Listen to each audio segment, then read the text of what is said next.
মুহূর্ত ক্রুদ্ধ হওয়ার নয়, ভেবেচিন্তে সিদ্ধান্ত নেওয়ার সময়।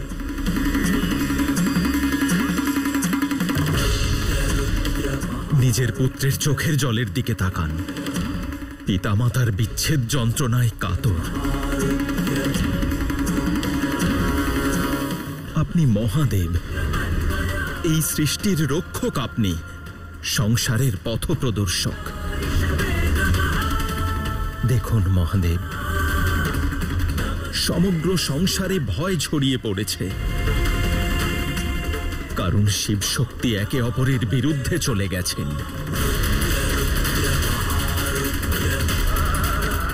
আজ এই সমস্যার সমাধান খোঁজার দায়িত্ব আপনারই মহাদেব। আপনি ত্রিকালদর্শী।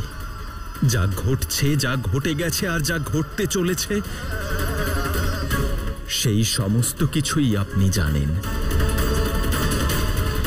আপনি ভেবে দেখুন মহাদেব, শিব আর শক্তির এই বিরোধিতায় কার লাভ হতে পারে?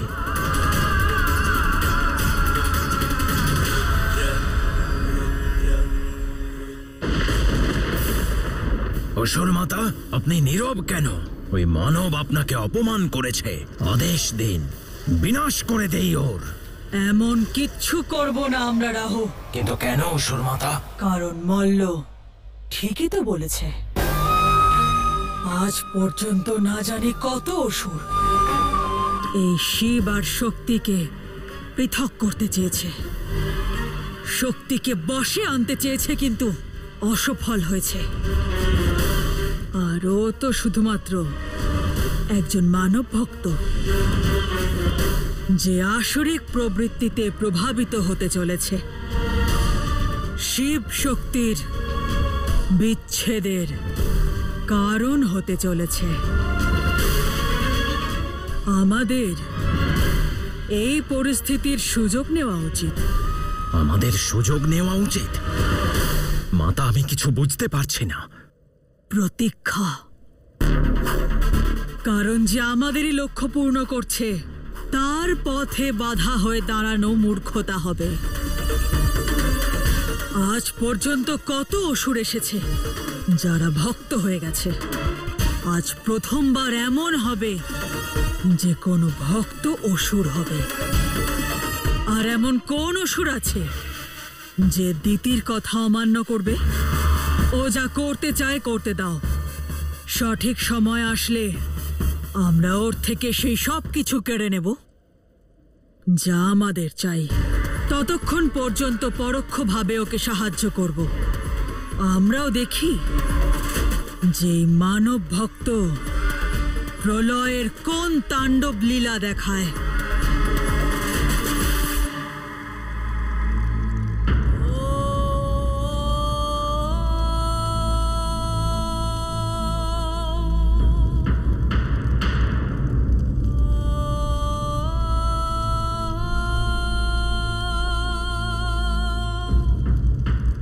না না দাদা, অসম্ভব।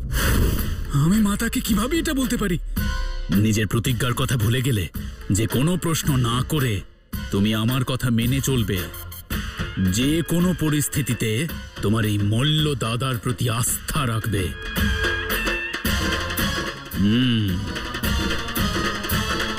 তাহলে যাও মনি, আর মাতার দ্বারা ইন্দ্রদেবের উচ্চৈশ্রব অশ্বকে প্রাপ্ত করো। উচ্চৈশ্রব অশ্বকে প্রাপ্ত করো। উচ্চৈশ্রব অশ্বকে প্রাপ্ত করো। সেই অশ্ব যা তিনি সমুদ্র মন্থনের পরে পেয়েছিলেন, যা মনের গতির ন্যায় দৌড়তে পারে, সুখ, সম্পদ আর বিজয়ের প্রতীক, যার স্বামী কখনো পরাজিত হতে পারে না। যদি সেই উচ্চৈশ্রব অশ্বকে আমরা প্রাপ্ত করি, তাহলে শুধু এই লোক নয়, ত্রিলোকেই মানবদের আধিপত্য স্থাপিত হবে। স্থাপিত হবে। স্থাপিত হবে।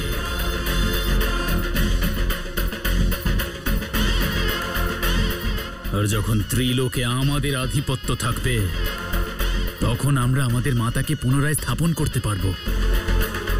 কিন্তু আমি মাতাকে রাজি কিভাবে করাবো?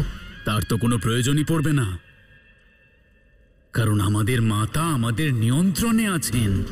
যদি এর পরেও তাকে রাজি করানোর প্রয়োজন পড়ে, তাহলে ওনাকে রাজি কিভাবে করতে হয় সেটা আমি বলবো।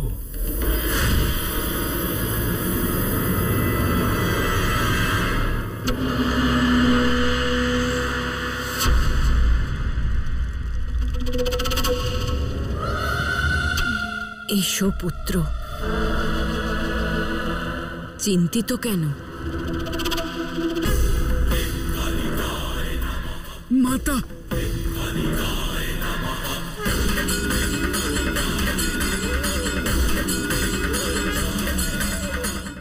মাতা, আপনার স্থান, আপনার পদ সংসারে সবার উপরে হোক। আপনি সমগ্র সৃষ্টিকে সুচারুরূপে পরিচালনা করতে পারেন, তাই আমরা। মাতার সম্মুখে কিসের ভয় পুত্র? বলো, কি বলতে চাও তুমি? সংসারে আপনার আধিপত্য স্থাপন করার জন্য আপনাকে আমাদের জন্য একটা কাজ করতে হবে।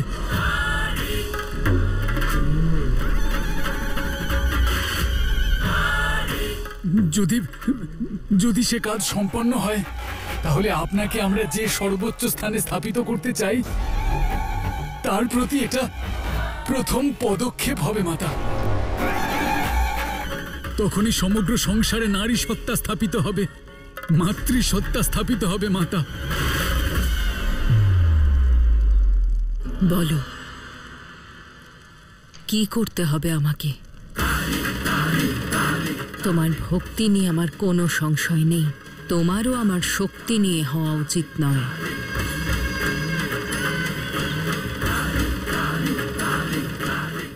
মাতা, আসলে মাতা, ওই ইন্দ্রদেব সমুদ্র মন্থনের ফলে যে অশ্বটি পেয়েছেন, আমাদের ওই উচ্চৈশ্রবা অশ্বটি চাই, অশ্বটি চাই, অশ্বটি চাই।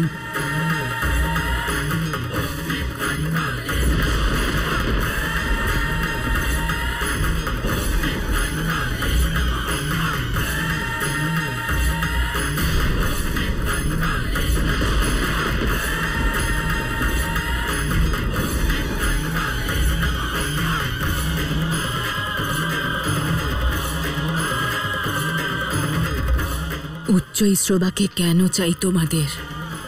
আপনার স্থান সংসারের সর্বোপরি করার জন্য মাতা। সে দেবরাজ ইন্দ্র হোক বা অন্য যে কোনো দেবতা, নিজের শক্তির অহংকারে মত্ত হয়ে তারা প্রতি পদক্ষেপে নারীর অপমান করেছে মাতা।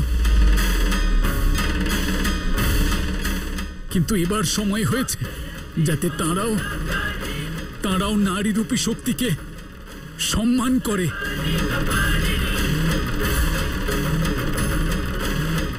যাকে আজ পর্যন্ত তারা অবলা ভেবে এসেছে, তার শক্তিকে চিনতে পারে মাতা। আর এটা তখনই সম্ভব হবে যখন তারা আপনার মহাশক্তিকে চিনতে পারবে। আর আপনার মহাশক্তির সাথে তাদের পরিচয় করানোর জন্য ওই অশ্ব লাভ করা অতি আবশ্যক মাতা।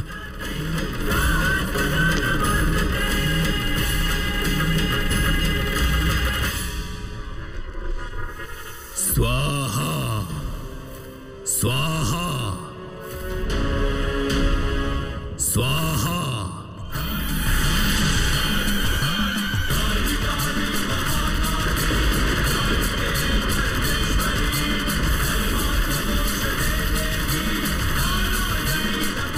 এটা তো আপনাকে করতেই হবে মাতা।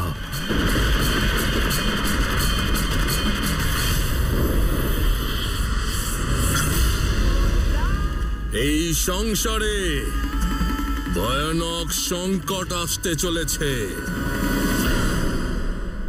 আমাদের সবাইকে সজাগ থাকতে হবে, সজাগ থাকতে হবে, সজাগ থাকতে হবে।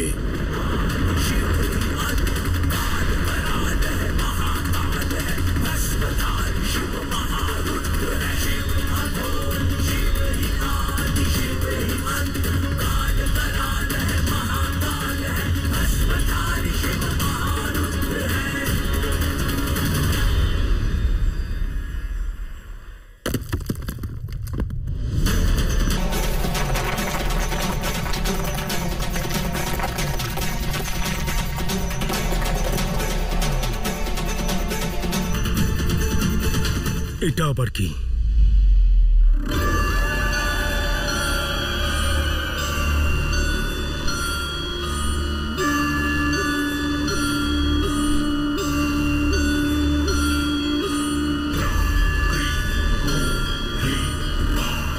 কে ওখানে?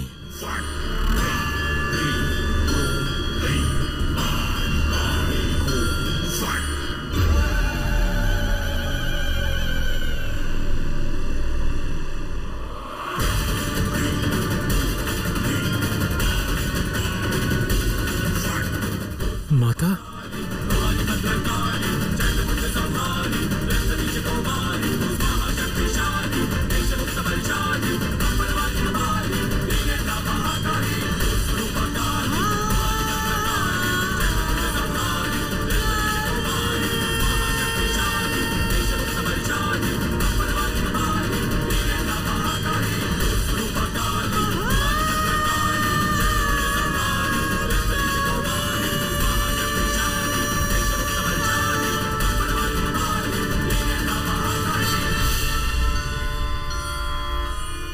মাতা, আপনি এখানে?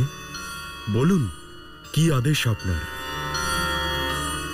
উচ্চৈঃশ্রবা, আপনার অশ্বকে নিতে এসেছি আমি। ওকে আমার ভক্ত মল্ল আর মণিকে দিয়ে দিন, দিয়ে দিন, দিয়ে দিন।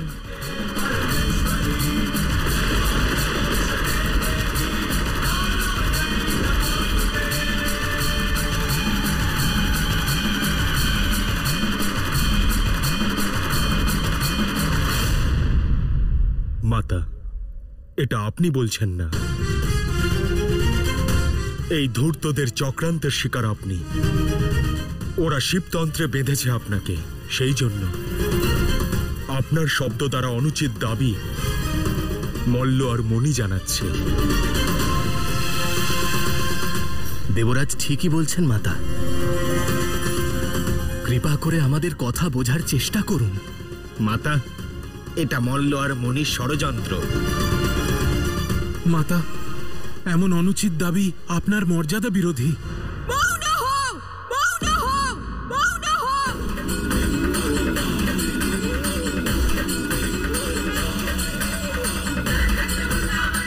আজ নারীর মর্যাদার কথা মনে পড়েছে আপনাদের সবার? আমাকে উচিত অনুচিতের জ্ঞান দিচ্ছেন যে দেবতারা, তারা একবার নিজেদের দিকে তাকিয়ে দেখুন। মহান হওয়ার প্রচেষ্টায় সর্বদা নারীদের দোষ দেখে এসেছেন আপনারা সবাই।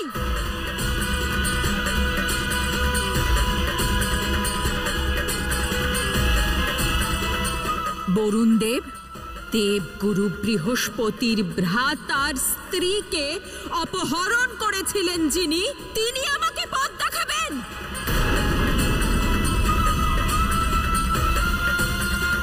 আর সূর্যদেব আপনি,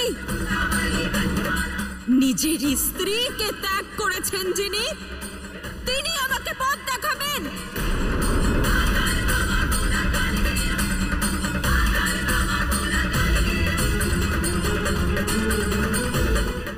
আর দেবরাজ আপনি, আপনি তো সত্যি পাপেরও রাজা।